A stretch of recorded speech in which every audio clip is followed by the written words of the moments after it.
Hello student, welcome to my channel. Today we'll discuss the novel Pakistani Bride. It was written by Bipsi Sidhwa. Bipsi Sidhwa is a Pakistani American novelist. She wrote the famous work like Cracking India. It is also known as the Ice Candy Man, the Crow Eater, like that. The setting of this novel Pakistani Bride shows the largest sympathetic portrait of tribal society of Pakistan, जो पाकिस्तान का mountains northern area है, जो famous है अपने tribal culture की वजह से, उसको डिपिक्ट किया गया। कुछ पाकिस्तानी एरिया पंजाब में लाहौर को वहाँ पे कुछ सेटिंग रखी गई है। So it's all about the setting of this novel. Title links with the married women Zaitoon, Afsheen and Carol, and these are the three main character of this novel.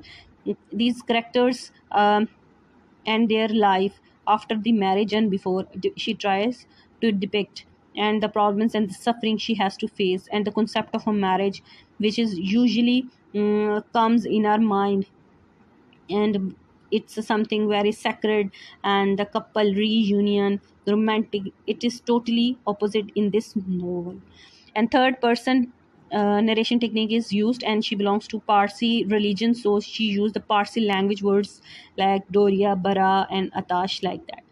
If we will see the depiction of Pakistani society, it depicts the orthodox है, एक ऐसी society जहाँ औरत को identity crisis का सामना करना पड़ रहा है, आइडेंटिटी का प्रॉब्लम, इंडिविजुअलिटी और इसके राइट्स का मसला है. After marriage man is dominant position, in a dominant position, and the women is a submissive है और सप्रेस्ड है, और एक्सप्लोटेशन ऑफ वीमेन को आफ्टर मैरिज डिपिक्ट किया गया, and having the demons of taboos of the culture and the religion. इसी तरीके से अगर करेक्टर एनालिसिस देखें, यहाँ मेन करेक्टर अफशीन है जो कि कासिम की बीवी है, और इसे एज अ डील के तौर पर दो ट्राइब मैंस हैं, अरबाब और जो कि कासिम का फादर है उसके दरमियान में, और अफशीन के जो फादर हैं उसके दरमियान होता है. जब वो लोन अदा नहीं कर पाता तो अफशीन को as a settlement of this dispute के तौर पर पेश करता है, और इस तरह अफशीन की शादी अपनी उम्र से तकरीबन जो है 5 साल छोटे बच्चे से कर दी जाती है, और जब उसको देखती है तो हैरान होती है. कासिम जो एक ट्राइबल मैन है जो कि जैतून को पालता पोसता है. आफ्टर पार्टीशन 1947 जो हिंदुओं का अटैक होता है ट्रेन पर, उसमें उसके जैतून के पेरेंट्स की जो होती है डेथ हो जाती है, मर्डर किया हो जाता है, तो वो अपने साथ ले उस बच्ची को उसे पालता पोसता है, और फिर उसकी शादी जो अपने जो नेफ्यू है अपने उसके सखी के साथ कर देता है, जो कि खुद भी एक ट्राइबल आदमी होता है, ट्राइब मैन होता है. और इसके अलावा जो जैतून होती है उसकी सारी की सारी जो ग्रूमिंग और ब्रॉटअप हुई होती है लाहौर के अंदर, पंजाब के अंदर होती है. So you can see there are two types of culture, one belongs to Punjab, other is a tribal area Kohistani Himalaya mountains area. And also there is a character of Carol. She is the beautiful American woman, and she got married with a Farouk. He is a Pakistani man, और शादी के बाद वो यहाँ पे आती है Pakistani society के अंदर. बहुत ज़्यादा कोशिश करती है सेटलमेंट की, लेकिन नहीं हो सकती. उसे बहुत ज़्यादा एलिनेशन आइसोलेशन फील हो रही होती है, क्योंकि एक आज़ाद माशरे से आती है, लेकिन वो वहाँ की जो एक वर्किंग लाइफ को छोड़ के यहाँ ज्वाइन करती है. ठीक है. इसके अलावा मेजर मुश्ताक है एक इम्पॉर्टेंट करेक्टर, जिसका का रोल के साथ अफेयर होता है, और लेकिन वैसा आदमी जो पाकिस्तानी सोसाइटी के अंदर रहने वाले मर्दों को डिपिक्ट करता है, जो मैरिज और फेयर को डिफरेंट तरह डील करते हैं. और सिमिलरली उसका जो फ़ारूक होता है जो अपर मिडिल क्लास फैमिली से बिलोंग करता है, लेकिन हर वक्त सस्पिशियस रहता है अपनी वाइफ के बारे में, पोजेसिव रहता है, क्योंकि उसकी जो वाइफ है कारोल जहाँ भी जाती है वहाँ पे अटेंशन ग्रैप्स कर लेती है, तो वो हमेशा इन्फियोरिटी कम्प्लेक्स का ही शिकार रहता है.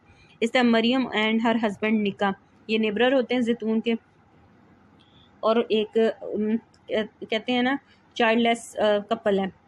फेमिनिज्म के एलिमेंट्स हैं. Pakistani bride deals with the operation of the women in the context of psychological and sexual by the man. किस तरीके से जो आदमी है औरत को मेंटली और फिजिकली टॉर्चर करता है, और जो वुमेन हैं लाइक जैतून और स्पेशली का रोल है, किस तरीके से उन्हें इस सोसाइटी के अंदर सफरिंग का सामना करना पड़ रहा होता है. Novel is the based on the true story of the young bride, जो कि बता चुके हैं ऑनर के लिए की वजह से उसे मार दिया जाता है उसके अपने ही ट्राइब के लोग.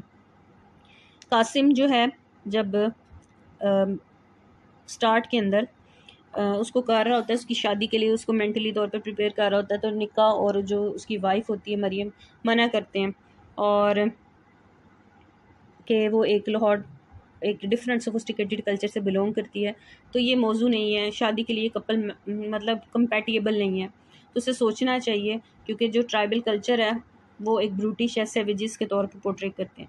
इसी तरह एक फ्लैशबैक्स में आप एक स्टोरी देख रहे होते हैं, एक औरत होती है, वो अब जो है अपने हस्बैंड को देख कर मुस्कुरा दी। ये अफशीन की कंडीशन को डिपिक्ट किया जब वो 5 साल छोटे लड़के से उसकी शादी कर दी जाती है। और बाप शुरू में सोचता है उसका बाप कि मैं खुद कर लूँ, फिर वो अपने बेटे की वजह से उसके साथ शादी कर लेता है कि बेटा भी है चलो उसके साथ करवा दें। लोन तो इसका बाप पे नहीं कर सका। इसी तरह जो कारोल करैक्टर है वो क्या होती है, कोशिश करती है सेटल होने की पाकिस्तानी कल्चर के अंदर, लेकिन वो हमेशा जो है एलिनेशन आइसोलेशन का शिकार रहती है। और क्योंकि वहाँ वो एक मार्केट के अंदर सुपर मार्केट के अंदर जॉब करती रही, यहाँ पे आके एक टोटली डिफरेंट कल्चर और जो कस्टम्स और वैल्यूज़ को देख रही होती है। तो क्या होता है, क्लास्ट्रोफोबिया ऑफ कल्चर का जो क्लास्ट्रोफोबिया है उसका शिकार हो जाती है। और उसके लिए ना ये कल्चर ट्रेडिशन पाकिस्तानी बड़ी डिफ़िकल्ट हो जाते हैं अडॉप्ट करना। वो जो उसके लिए ना बड़े इन्फीरियर हैं। हमेशा क्लोनाइज़रों के और क्लोनाइज्ड का जो रिलेशनशिप होता है ना, इन्फीरियर सुपीरियर पे ही बेस कर रहा होता है, बाइनरीज एग्जिस्ट कर रही होती हैं। Choice of marital life. अब यहाँ पे जैतून की जब शादी सखी के साथ फाइनलाइज्ड होती है और कासिम उसको बताता है, तो वो क्या कर ली, merely lower her head and said, shy के साथ ही बस कह लेती है अच्छा I can not trust my father. लेकिन जब वो वहाँ पे उसे ट्राइबल एरिया में एक्सपीरियंस होता है तो वो कहती है आई can not marriage, because reasoning was that वहाँ मड के हट बने हुए होते हैं, गंदी सी रोटी होती है, पानी में डुबो डुबो के खानी पड़ती है, वो सब देख वो कहती है मैं unable to settle down here, तो डिसीजन कर लेती है। लेकिन फादर कहता है मैं अब ज़बान दे चुका हूँ, अब मैं कत्ल कर दूंगा तुम्हें अगर तुमने इस बात को फॉलो नहीं किया। So the picture of oppression and degradation of the helpless women like Zaitoon is portraying in this novel. And also the realistic view of the marriage is portraying the Sidwa writing and destroy the image of the romantic reunion of couple, कि आप जो fake ideology marriage के बारे में है उसको understand करने की कोशिश करें। हकीकत में जो realistic things are very complicated and it is very difficult to digest. Marriage is a tool or medium which men are using against the women in the patriarchal society, और इकोनॉमिक स्टेटस को increase किया जाता है, ठीक है, just और women का exchange ऐसे किया जाता है जैसे बार्टर सिस्टम होता है। It is not the relationship of soul but the trade in which women are always traded. अगर हम एक्सप्लोइटेशन ऑफ कल्चर के हवाले से देखें थीम को, तो in each story of women, किसी भी चाहे जैतून और अफशीन का रोल हो, रिलीजन, कल्चर और जो मेल डोमिनेट्स सोसाइटी होती है is fix to entrap the women. उसने ऐसे औरत को जकड़ लिया है, उसके रोल को डिसाइल बना दिया है, उसको ऐसे खिदमत गुजार के तौर पे पोर्ट्रे की। सकी का जो ट्रीटमेंट होता है जैतून के साथ बहुत ही पैथेटिक होता है, वो उसे अपनी टेरिटरी की तरह कंसिडर करता है और लैंग्वेज अब्यूसिव लैंग्वेज का इस्तेमाल करता है, फिजिकली और मेंटली टॉर्चर करता है और वो समझता है कि आई कैन डू एवरीथिंग। किस तरीके से वुमेन जो है पाकिस्तानी सोसाइटी में डिपेंड करती है हस्बैंड पे, बेटे पे और अपने शोहर पर, किस तरीके से उसे सप्रेस्ड किया जाता है, specially in the post colonial society like Pakistan, India and Arab countries. और इसी तरह शी इज़ ऑलवेज अदर, हमेशा औरत अदरिंग के तौर पे ही रहती है, मार्जिनलाइज्ड किया जा रहा है और सबाल्टन ही रहती है। सबाल्टन इज़ अ स्टेट, उसमें आप कोई औरत भी आ सकती है, इसमें कोई एथनिक ग्रुप भी हो सकता है, ठीक है, जो उनकी हिस्ट्री भी होती है और उनके पास ज़ुबान भी होती है कि वो एक्सप्रेस कर सकते, लेकिन वो अपनी आवाज़ नहीं हाईलाइट कर सकते, अपने प्रॉब्लम्स और अपने राइट्स के लिए नहीं बोल सकते। तो यहाँ पे औरत जो है एज अ स्पार्टन स्टेट के तौर पे यूज़ हुई है। और जब स्टार्ट में जब मरियम को पता चलता है शादी कर रहा है ट्राइबल आदमी के साथ कासिम अपनी बेटी की, तो कहती है इससे बेहतर है तुम मेरे हस्बैंड निका के साथ कर दो, क्योंकि औलाद तो उनकी होती नहीं, वो कहती है वो निका के बेटे और बेटियां पैदा करेगी, ठीक है। तो ये वो कंसेप्ट है कि औरत को एज ए रिप्रोडक्शन के तौर पर ही लिया जाता है। फिर फिजिकल वायलेंस और हरासमेंट भी किया जाता है, अब्यूसिव लैंग्वेज का इस्तेमाल किया जाता है, जैसे कि फूको कहता है डिसिप्लिनरी पावर में भी डी इंस्टीट्यूशनलाइज्ड, हमेशा डिसिप्लिन करने के लिए, और यहीं पे आदमी जो औरत पर ये इस्तेमाल करते हैं। Men always try to control and subjugate women through the loud and abusive tone in the language, and the violence of language is nearly degrading as a physical violence. Saki always use an abusive tone with the Zatoon and beats her. And language is also the matter of power which shows itself through the control over the women. इसी तरीके से survival of जैतून के हवाले से देखें तो किस तरीके से सकी उसे फिजिकली, मेंटली और सेक्चुअली जो है टॉर्चर करता है, और ऑल्दो के बहुत समझाती है मरियम उसे, कासिम को, कि ना शादी करो, लेकिन वो नहीं मानता कि, और वो कहती है कि how can a girl brought up in the Lahore and educated भी हो, और how can she be happy in the mountains, you don't know how changed you are. ठीक है, तुम यहाँ पे रहे हो, लाहौर के अंदर रहे हो, तो तुमने खुद को बदल दिया, तुम्हारी बेटी यहाँ से कैसे दूसरे कल्चर में जाके कैसे एडजस्ट होगी। These are the savages and brutish and uncouth और एंड इग्नोरेंट पीपल होते हैं, जाहिल हैं। ठीक है, and she will be miserable among them and don't you. ठीक है, और वो उसको एक सिनारियो बताती है कि क्या होने वाला, लेकिन वो उसे अंडरस्टैंड नहीं करता, अपनी अना का मसला बना लेता है। She knows in the flight lay her only hope for survival. आखिर में जब शादी होती है उसे टॉर्चर करता है, तो वो डिसाइड करती है कि यहाँ से मैं भागूँ अपने आप को बचाने के लिए, और फिर वो 10 दिन जो है फॉरेस्ट में पनाह भी लेती है। वहाँ पे जो 2 लोग होते हैं उसका रेप कर देते हैं, लेकिन फिर भी वो हिम्मत नहीं हारती और सरवाइव करने की कोशिश करती है। और फिर एट लास्ट जो है मेजर मुश्ताक को मिलती है इस हालत में, हाफ डेड होती है हाफ लाइव होती है, तो वो उसे कैंप तक पहुँचाता है। So if we will talk about the cess of education, start से हमें पता चल जाता है कि जैतून जो है उसका फादर से कैसे ट्रीट कर रहा है, और वो कहता है कि उसका कॉन्सेप्ट होता है कि she is not going to become a babu और an officer, she will get married and having a children. Zaitoon decide to get marry, लेकिन कोई उसकी नहीं सुनता, और रिलेशनशिप जो है कॉलोनाइजर और कॉलोनाइज्ड करता है, चाहे वो हस्बैंड है, चाहे वाइफ के दरमियान है, चाहे बाप या बेटी के दरमियान है। So any girl was worth more than a loan due, जो कि अफशीन के साथ हुआ। जेंडर इनइक्वलिटी को डिपिक्ट कर रहा है, और पार्टीशन की थीम 1947 में जब इंडिया से पाकिस्तान मुस्लिम्स माइग्रेट करके आए तो उन पे अटैक किए, ट्रेन के ऊपर अटैक्स हुए, जिसकी वजह से बहुत से लोग जो थे वो मर्डर्ड उनका हो गया, सिखों ने किया, और जो उसमें जैसे कि जैतून के पेरेंट्स की भी कैजुअलिटीज़ हुई।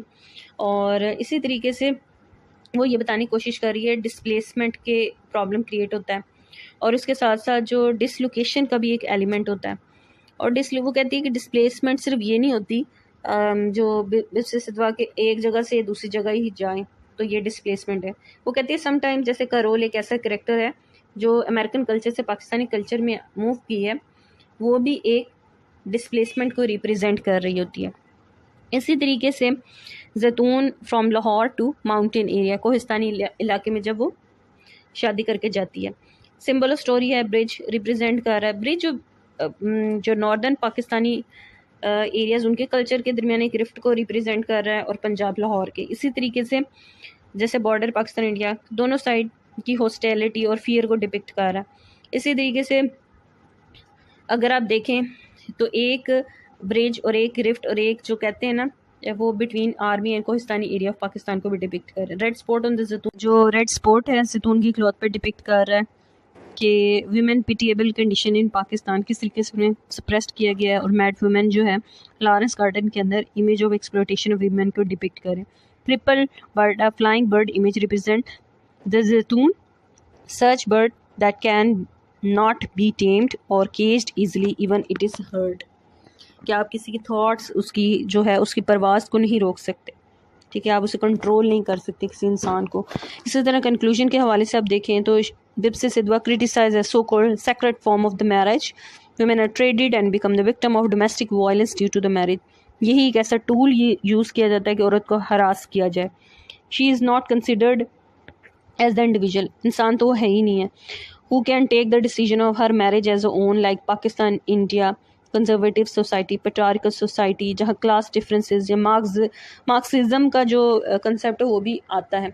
हमेशा याद रखें जहाँ पे भी मार्क्सिज्म होगा पेट्रियार्की वहाँ एग्जिस्ट करेगी। फॉर्म ऑफ वायलेंस है स्टार्ट फ्रॉम मैरिज, और उसके बाद आप समझें कि आफ्टर द मैरिज तो और कंडीशन पैथेटिक हो जाती है, और marriage is a mechanism to meet the requirement of man, whether उसकी फिजिकल नीड्स हैं या सेक्चुअल नीड है, ठीक है। और marriage is not a pre plan in the heaven but but in patriarchal society which is against the freedom of women. Thank you very much.